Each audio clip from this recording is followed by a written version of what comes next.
Welcome to Balancing Life's Issues and happy Pride Month, everyone. I'm your host, Kai, and as we look to celebrate the LGBTQ+ community, themes across the country jump out. Strength and solidarity, rage and resilience, peace, love, revolution.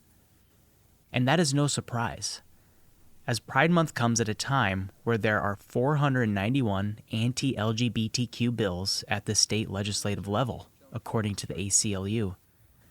491. 1 minute to the distinguished gentlelady from Washington, Representative Jayapal. Thank you, Mr. Speaker. I rise today in strong support of the Equality Act. I am the proud mom of a trans kid.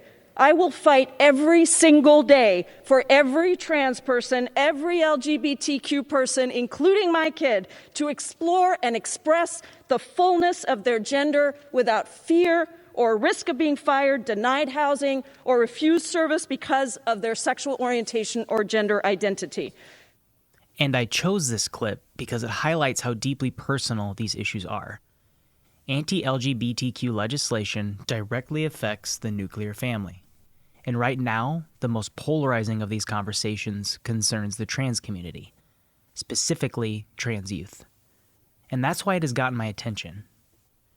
Bills that attempt to limit the ability to update gender information on IDs and records, such as birth certificates and driver's license, publicly puts this community at risk as they look for jobs, go through TSA, or are pulled over in a traffic stop. Imagine if your ID didn't reflect who you really are, especially how you present. What kind of harassment would you be subjected to? In schools and education, it's limiting what kinds of activities this community can participate in. In public, it's what restroom you can use, or what business you can solicit services from. With healthcare, it's about restricting medically necessary treatment, especially for trans youth.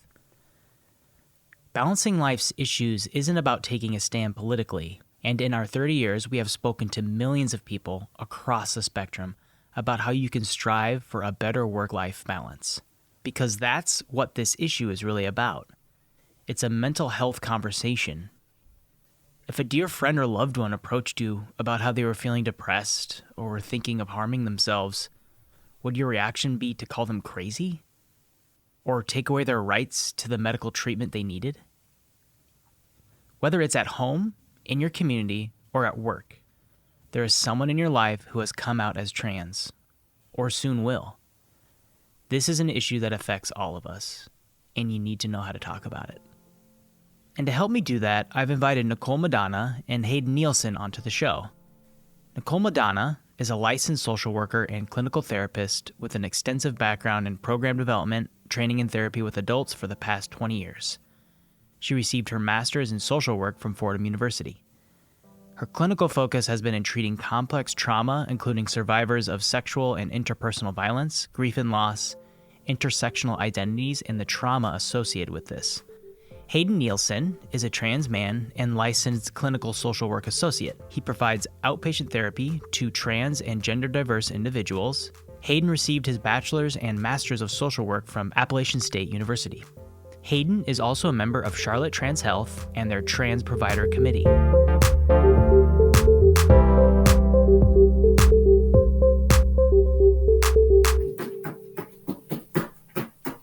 Is that a cat?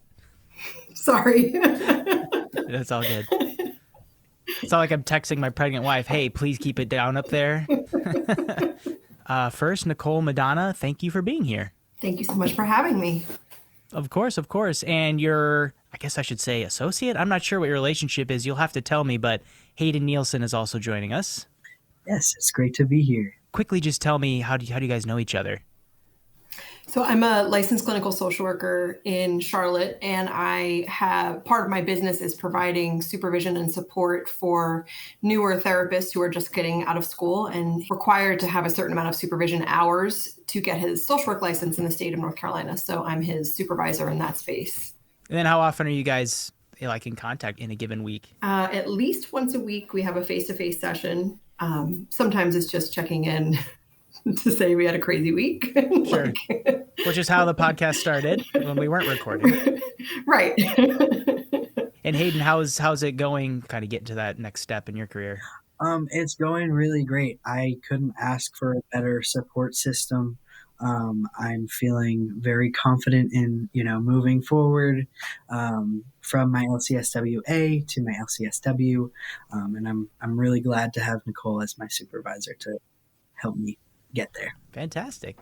So, what I wanted to bring you guys on to the podcast to talk about today is just, where are we at with the conversation, specifically around trans youth, because that does seem to be the one that has been politicized. This isn't a program about politics. This is a program about equity, especially when we look to the workforce or being an employee or an employer, because this is such a deeply personal issue that affects so many people. So, I wanted to throw it over to you, Hayden, first. Just give us a little bit of your background, what your role is in that community. Yeah, so I myself am a trans man. I came out when I was about 18, but I had struggled with gender dysphoria or some discomfort between, my gender and my gender assigned at birth, really throughout my whole life. And that was kind of when I came to accept that and really, decide to do something about it. And I can tell you that since coming out, getting the care, the gender affirming care that I need, I cannot express how much it has improved just overall well-being and comfort within myself. So in my work with, youth, I am seeing not only youth, but trans adults as well coming in and really, one, being hurt by the fact that this is something that people feels can be governed and that healthcare is something that some people think could be taken away, but also just a lot of increased experiences of transphobia, discrimination because of this anti-trans rhetoric that's being spread. So some people are being misled into services that are really trying to break down their gender identity and that are really conversion therapy rather than gender affirming therapy.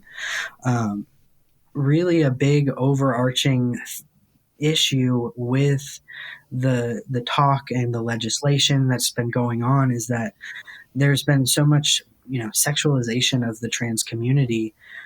Now we're relating that to, children, and that's why they shouldn't be able to have access to these things, when in reality, gender and sexuality are two different aspects of a person. Yeah. And then you kind of see like words like grooming get thrown out there, and, the fear of someone in drag, reading books to kids. I think that's kind of the conversation you're talking about. And if you could help us kind of like break down some of the terms you kind of threw out there, right? Because I think that's where it gets really confusing for a lot of people. If you could just start with gender dysphoria, because that was something you experienced. So gender dysphoria is a diagnosis that you can give somebody. And what that is a discomfort from incongruence with gender and gender assigned at birth. There's gender identity and gender assigned at birth. So I identify as male, right? But I was assigned female at birth. So that discomfort that brought me, that's what is described as gender dysphoria. Right. And that's the mental health conversation, right? Yes. Nicole, if you could kind of jump in here just with the mental health piece of this, right? The search for identity, for like how I want to feel in my own skin, how I want to be comfortable at school, at my place of work. Can you talk to us about like what that conversation is like right now?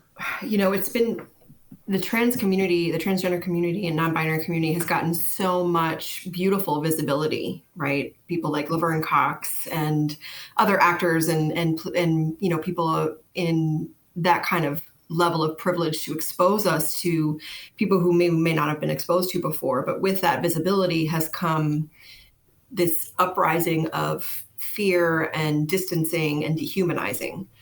And so the individuals go through the gender dysphoria internally, and not everybody, I would think, goes to at the same experience. For sure, everybody's an individual with that. And some folks experience it very young, and some folks experience it throughout their life, even once gender affirming care has been initiated and transition has started.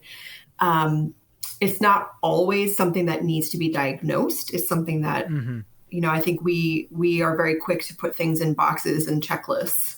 What we know to be true is once people have kids, youth, adults have a safe space with somebody to talk to about what they experience in their mind and body and how it doesn't feel congruent and how it feels uncomfortable and how they don't feel seen and heard, the other side effects of that get lifted, like suicidality. Thoughts, attempts, and successful suicides have happened quite a bit at such a high rate with trans youth in particular. So it's not necessarily something that people need therapy for. I think I want to be clear that identifying as a trans individual in the world doesn't mean that there's something wrong that you need therapy for or something that you have to like fix in therapy. For most folks that come to therapy, and correct me if I'm wrong, Hayden, it's really about affirming, like, these feelings are real. I exist. I got to figure it out. What's my journey as a trans identified individual, which not everybody has Hayden's path or other folks' path or, Laverne Cox's path for that matter. So it really is about helping people kind of put the puzzle pieces together for them to figure out how they're going to embrace that part of themselves. Yeah, no, and I love that you added that it's not something that is an issue. This identity is not the problem.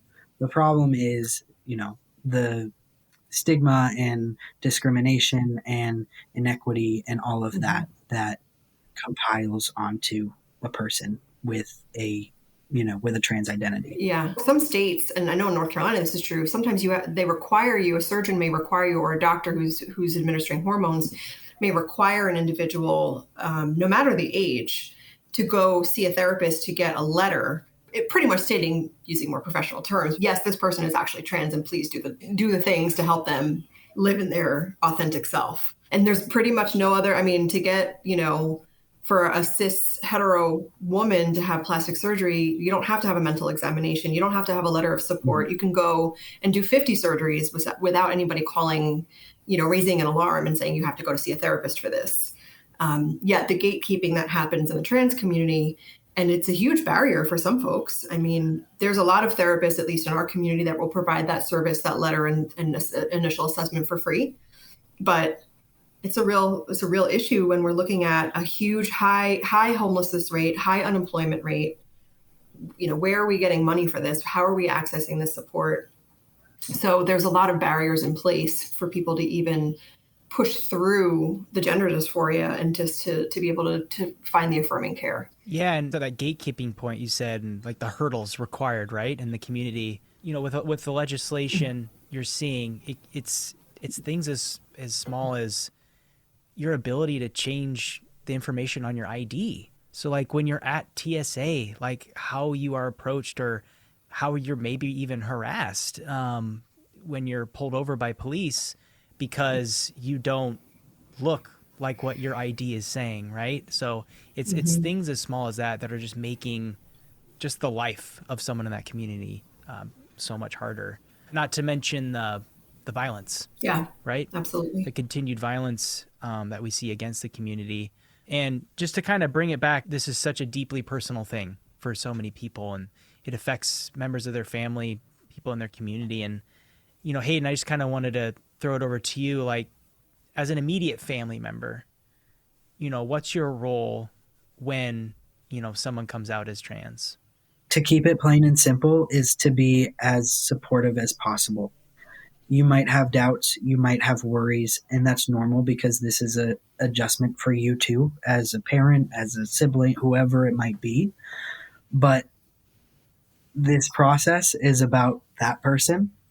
So, trying to cast those judgments aside, wanting what's best for your family member, educating yourself, and, meeting them where they're at and asking, what can I do? What can we change? And just kind of working with them to be able to, support them through this transition into, their authentic self. And speaking from personal experience, there's a family member of mine who's gone through this experience, and I needed to be cut a little slack to kind of get to a place where I wasn't screwing up the pronouns or wasn't screwing up the name, right? And I appreciated that I had that grace, right, to make the mistake. maybe can you just talk to us a little bit like, what's that reaction like, right? When the wrong pronoun gets said or something like that? Yeah. So I think, like I was saying, before, this is an adjustment for everybody. So if, we've been using these pronouns since this person was born, there's going to be, some time that we might slip up a few times, but making that effort is what's important. And I think, having some grace is awesome. But also when that happens, trying not to make it about you, right? Like you slipped up, but it's still about that person, right? So saying sorry, correcting yourself, and moving on rather than making it this whole big thing and I'm trying and this and that. Just to use Hayden and I as an example, if I messed up, even though I know and he knows that I know, but if I mess it up and I make a mistake and then I make it about me and how I made the mistake instead of about how it impacted him, he's now has the burden to take care of me in that moment. And it shifts and it recenters the moment on me, right, and not on the harm I might have just caused and how I can remedy that and make up for it, which is possible to do. I mean, you can always come back. And because we care about it, because I care about him, and if I were to make that mistake, right. I would need to go somewhere else to deal with the mistake that I made and the shame and guilt that I might feel from that, not necessarily with Hayden in that moment. No matter how close you are with somebody, by the way, sometimes that's still not their job to take care of us as aspiring allies to that person. Yeah, I appreciate you saying that. Don't make it about you, right? It's still about that person. And speaking of that role in the workplace, right? Because maybe it's an employee who's going through this transition, or maybe it's your coworker. Speaking directly to those in positions of power in an organization, if this has sort of never happened before, so what do you have in place that's affirming? And if the answer is nothing, how can you create space for that?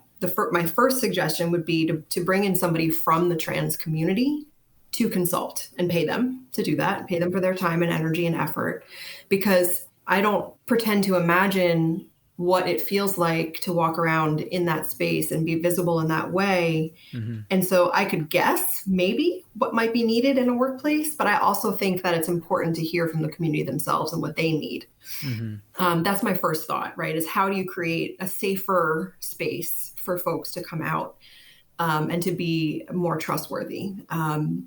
The other piece is go talk to HR and figure out your health insurance. Do your offerings allow people gender affirming care? Mm-hmm. Because some insurances do not. And some of those insurance companies are tacking it on now, but you may not know it exists. So it's something that you can utilize to, let people know. And that goes for colleagues as well as those with children who might be coming out, right? Because if they cover them under their insurance, so much of these the medical side of the affirming care treatments are so expensive. Mm-hmm. It is another one of the barriers to people being able to just be authentic in their bodies. And it's something that you as a leader in your organization can help. And if you do have somebody who has, approached you and said, I'm trans, I'm coming out, I'm going through transition, I want to ask them what they need from you, right? Yeah. What do you need from me as your supervisor, as your colleague, as your coworker, as your, whomever, to help you in the workplace? Maybe it's somebody who's worked there for 10 years. Yeah. And it might be difficult for a lot of people around them to understand and support. Yeah. But we start with them first and foremost. Right. And just making sure that support is from the top down. Absolutely. That coming out process could also be a wide spectrum, right? It could be a very private thing, but it could also be a very public thing. Mm-hmm. So your role as the employer is to make it about them and make sure they feel comfortable enough to say something, because I think a lot of what we've seen, especially over the last few years, is this normalization of the mental health conversation, which is very much happening in the workplace. Mm-hmm. The more that you can show that you are open to the mental health conversation, the more it's normalized. And then the more that an employee feels comfortable saying, you know what, I'm not doing too well. I have had these kinds of thoughts, and your role as an employer in helping them. And that same conversation happening when it comes to the trans community, talking about it, normalizing it. And this whole idea of confrontation, and I don't know, the big word that comes out to me is resiliency, Hayden. And I don't know if there's anything you wanted to speak to when it comes to that word in the trans community and in the work you do? No, I think, individuals in the trans community are incredibly resilient. There is constant messaging, whether that's, in media, from people around us, from actions of, legislators, that there's something wrong with us and that there's, issues. But I see people every day using that resilience to take steps forward to, one, be more comfortable with themselves and, live a healthy life, but also to stand up and advocate for their community and, make the situation better for those to come. I was going to say, those of us that are aspiring allies can do the same thing from wherever you sit, right? Whether that's as, director of HR and you're on the phone with your insurance companies, making sure that these things exist so that employees can access them without having to go through you. Trying to remove barriers is one of the pieces that allies and aspiring allies can do, but also we should be doing. Whenever I'm asked why I put myself out there in the space, it's because we're human beings and people deserve safety, security, internal, external, in every space that we occupy. And my privilege of being a cisgender, heterosexual white woman affords me a lot of privilege. I didn't ask for it, but we have it. So how do I use it? I appreciate that. And, there's so much to think about. And, I just really, if we just look at Pride Month and the celebration of the community across the spectrum, I'll ask you first, Hayden, what do you think is one thing current ally or potential ally who are to hear this could do this month? Listen to people in the trans community. Listen to people when they say that these laws that are, being proposed and passed are going to increase suicide rates in youth. They're going to increase mental health concerns across the community. I think trying to take away the trans piece and just think of healthcare or mental health care, that's necessary. Educating yourself, listening to those who are experiencing what's going on. I'll throw the same question over to you, Nicole. Something that's just on my heart is also believing, right? We have to, those of us that don't exist in that community and hold that space, we have to just believe that this is their experience, right? And then what do we do about it, right? So educating yourself and becoming very aware is really important. And there's a lot of resources out there. Go to the source, right? If you're going to learn about the community and what actually is impacting them, go to one of those places that actually serves the community. But really this is heart work.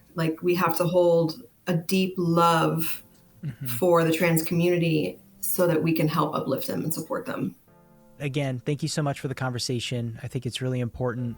And, to what you're saying, Nicole, inform yourself. And to what you said, Hayden, just be empathetic, believe. Listen, it's a mental health conversation. So I really appreciate it. And again, thank you to you, Nicole. Thank you for having me here. I'm excited to hear the episode. Of course. And thanks to you, Hayden. Thank you so much for the opportunity.